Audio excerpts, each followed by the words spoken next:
Welcome to Bridal Owner Success Stories. I'm your host, Mindy Linscomb, founder of Bridal Owner Success School, also known as BOSS.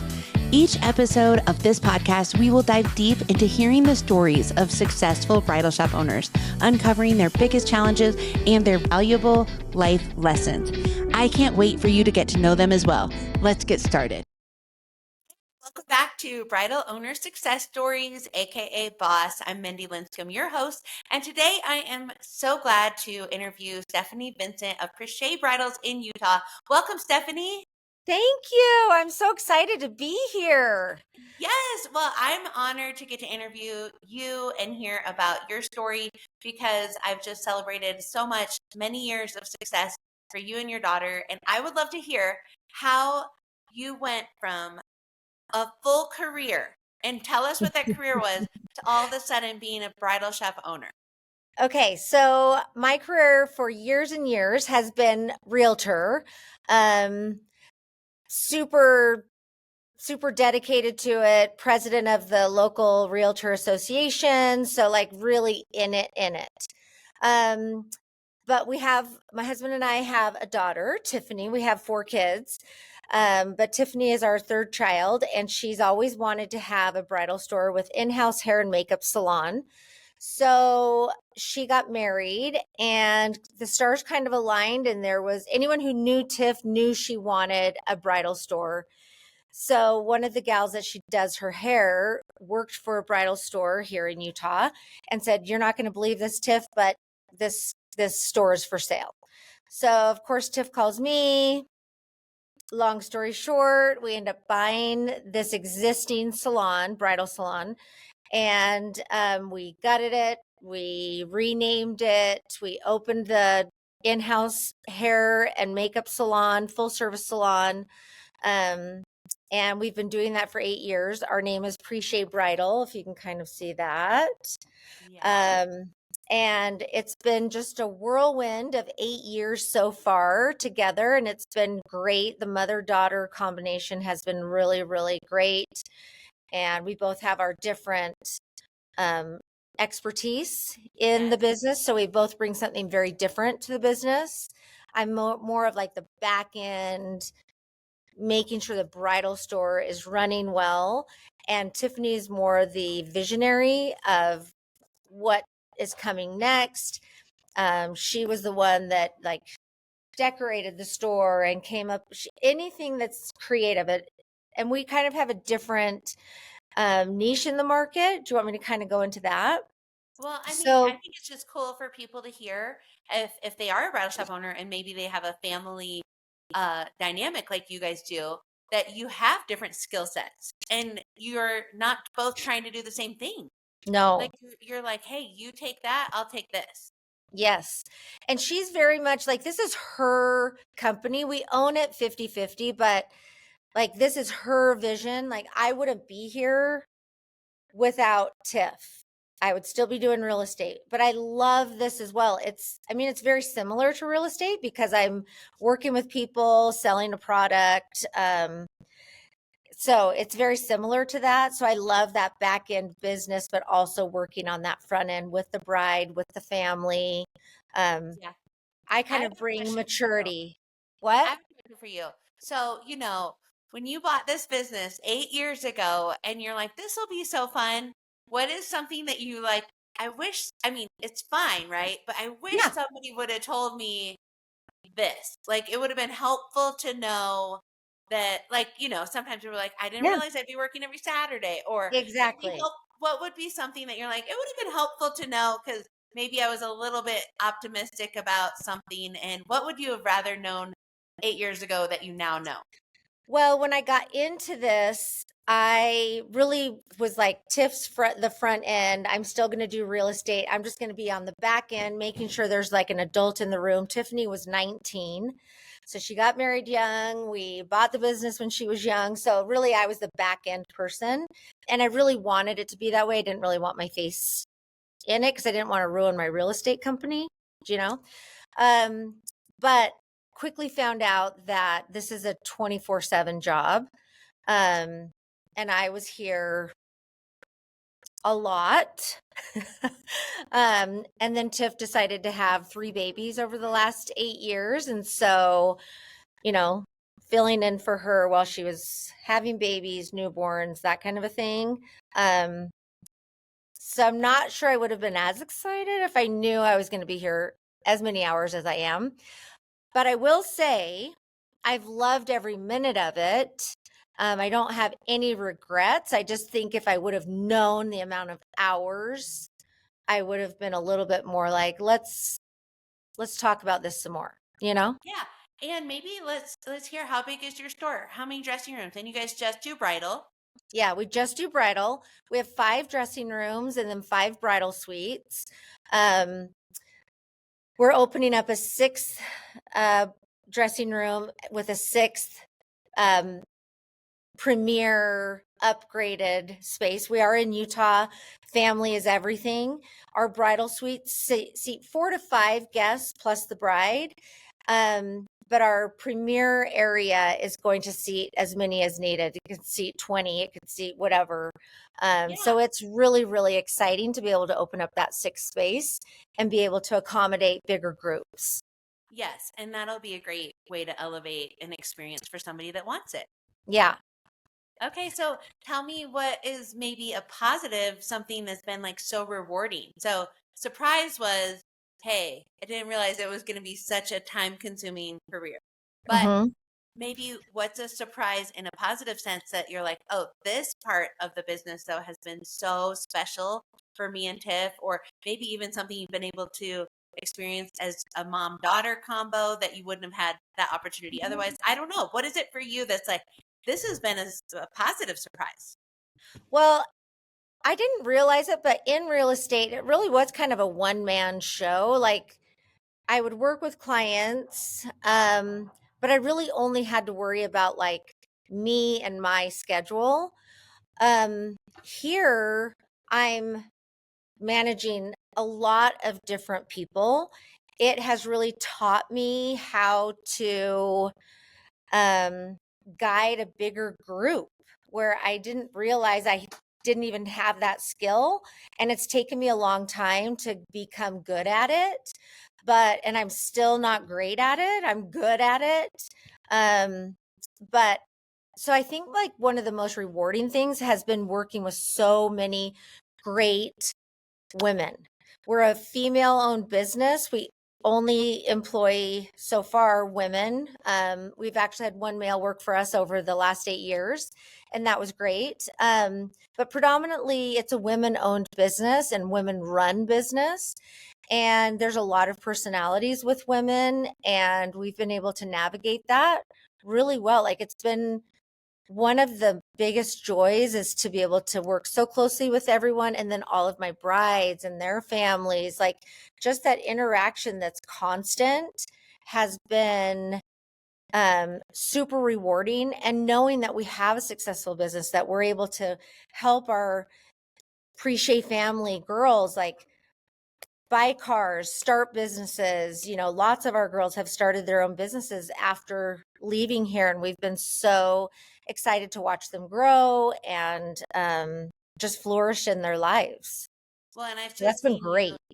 you have modeled like customer service first above the profit, like you've always done the right thing for a bride, always gone the extra mile to take care of people. And so I can only imagine what those young people have been able to see in your leadership now going to start their own business to realize, Yeah. okay, like this is customer service and this is what it looks and sounds like.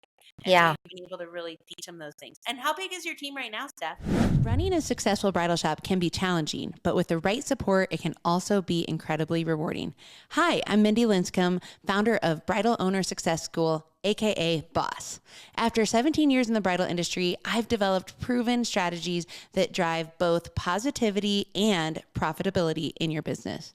Through Boss, you'll receive insightful coaching, time-tested frameworks, and a community of bridal shop owners dedicated to helping each other succeed. Ready to boost your profitability and find more energy in your business? Visit bridalownersuccess.com and sign up for Boss today. So right now we have 6 stylists, and then we have our salon. So, and then our whole alterations department, which is all women.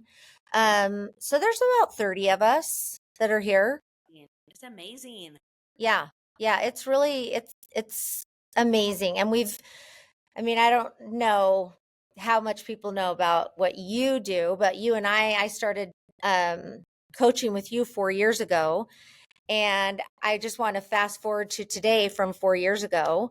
By following all the different things you've taught me, I'm now only in the store 1 day a week. So that's huge. I'm Yeah. so happy to hear that. Yeah. It's really, really great. And I'm able to step away from that day-to-day stuff that, I was just like focused 24/7 on that. Now I can help like grow the business, get all of our different internal systems better. And it's just, And you've finally gotten, just the right positions and layout of your team. And, it's good for people to hear that. It doesn't just happen immediately. For every one of us, it takes a while to kind of grow into our own self as a leader, because we learn what we're good at and not good at, and then we yeah, hire accordingly. And then to figure out, okay, what's a good match for us? Because yes, sometimes I just made the mistake. I remember just hiring a whole bunch of me because I yeah, liked the girls. I'm like, oh my gosh, I like them so much because they were a lot like me. But yeah, sometimes as a leader, you need people with different strengths than you because then you all complement each other. And I think that's what you have right now. You have a really good team of people that complement your strengths.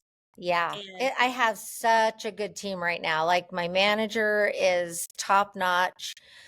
I've never been able to have someone that thinks like I do, like does it like I would want plus, right? Which is amazing. Which is amazing. what allows me to not be in here as much. And Yeah. to be honest, it's been so great having kind of a middleman between my manager and me and Tiff, because the girls can talk to her, and it's kind of come about that I stress the girls out a bit when I'm here. And they are performing better without me here so much.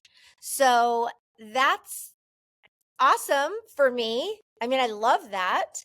Because then I can just be the cheerleader. I can come in with cookies and just come in and just let them know how great they are, rather than like, hey, what are you guys doing right now? We're just sitting up front. Let's do something. Here's a list of what to do. You know what I mean? Like there's someone else that can do that. And then they still get the cheerleader, because that's really what I'm best at, is being a cheerleader. And so anyway, so that's been Well, and I love that like you know that life about yourself. changing. I love that you know that about yourself because sometimes people don't realize what their strength is. And I think, at the beginning with our journey too, is like we were trying to figure out where would you love to sit. And knowing that your favorite thing is cheerleading, that is so powerful because now you can just 10x that gift and Exactly. put other people in the right place. So, can I get your thoughts on maybe a mother daughter combo that's listening? Okay. And maybe any recommendations that you might have for a mother daughter combo bridal shop owner that's like, hey, we're doing this thing. Because I even at Market, Stephanie, I met a lot of moms and daughters starting a business together. And so I just think you have some good advice. Yeah. I would say know like what each of your jobs are. So for us, like I'm 58. I don't want to be doing this forever. Tiff's 28 and she does want to do this forever. So it's her face that's out there. Like at no point am I ever like, well, wait, let me in on this. Do you know what I mean? Like I'm always like, you go, you go. And that's been really great for her because I'm always supporting her. Not like fighting against like who gets the spotlight. Do you know what I mean? So I think, and if that's the mom, then the daughter needs to be like, okay, I support that this is my mom's thing and I'm in the supporting role. So I think you just need to know who who's the visionary. And Tiffany and I, you know, run things by each other all the time. But I always say, like, the last word goes to her, because this is really her dream, her thing, you know? And I think it would be hard if it was mom's dream trying to get the daughter in it. I think that would be a little bit harder. But I don't know. I've never done it that way. So, but I would just always say open communication about everything, and just keeping a positive attitude, but be in a supportive role. I think the difference between having like two friends own the business together and a mother-daughter own the business together is, at least for me, we don't do like, well, I was here this many hours and you were only here this many hours, and so I deserve, and you know what I mean? Like, we're very much like, whatever it takes in both of our lives to make this happen, we're both supportive. And there's time where Tiffany works more than I do, and there's times I work more than she does. And we're never like tit for tat, you know? It's just like whatever helps Pritchétt grow. And we've both like gone without pay for a long time when we were starting, trying to get, just putting everything back into the business. But now we're both getting paid, thanks to Mindy. So I would just say, being a true supporter of each other and communicating how you're feeling. I mean, it's not all been rainbows and lollipops. We've had our times where we're just like, is this worth it? Like, our relationship's worth more than this, type of a thing.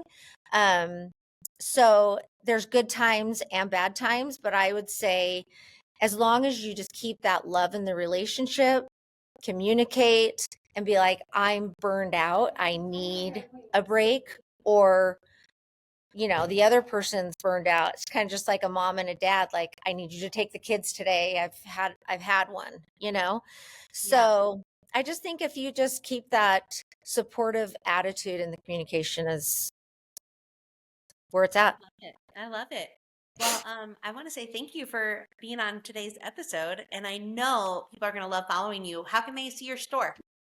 They can follow us on Instagram at Pritchétt Bridal. It's Pritchett Bridal. And then we also have Salon Pritchétt, which is Salon and then Pritchétt, Pritchett. Our name is Pritchétt Bridal. My daughter's married name is Pritchétt, and we just wanted it to sound a little fancier. So it's kind of like Target, Pritchétt. So, you know, that's how you can find us. We're in Orem, Utah. I didn't even talk about our niche. Dang it. Okay, talk about your niche. There's still time. Tell us about your niche. You do have a niche. So we are in Utah County, heavily populated by members of the Church of Jesus Christ of Latter-day Saints.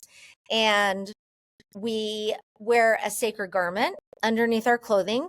And so we kind of cater to that bride who wears the garment and needs to cover it. It's kind of like a t-shirt top.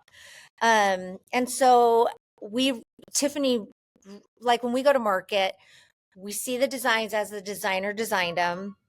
And then Tiffany redesigns them so that they will cover the garment still, but still look couture and like they were always designed that way from the beginning. And so our gowns, most of our gowns, I would say like 70% of our gowns cover the garment. And then we have like 20 or maybe like 15% that kind of push it a little bit. And then we have another percentage of just regular contemporary beautiful gowns as well. So we kind of, I would say you guys are the best in the world when it comes to couture LDS modest dresses that are very like current styles and not forced with their design to cover it. It's more like it looks intentional. It looks like it was designed that way from the get-go, not like somebody just added a cap sleeve. And so I will say absolutely, LDS bride, you are the place to go. Yeah. I mean, and Tiff, she's young and current, and, you know, she designed some really beautiful couture gowns, which is really what's put us on the map is those gowns and those designs. I love it. Well, I'm so glad we talked about that because you can help brides no matter where they live. They can call Pritchétt and even do virtual styling if needed, or Yep. fly to Utah and have that amazing experience in your brand new showroom with the Yep. expanded space. So, what an awesome thing. I'm glad we got to talk about it. And what's your website? Pritchettbridal.com. Okay, I love it. Well, I hope that people enjoyed this episode. If you liked it, comment, subscribe, and tell your other bridal shop owner friends. And maybe one day we'll get to interview you. All right, have a good day. Bye. See ya. Thank you for joining us on this episode of Bridal Owner Success Stories. I hope you found some inspiration and encouragement for your own career in the bridal industry. If you enjoyed today's episode, please make sure to like, subscribe, and share it with your friends. We are in this together.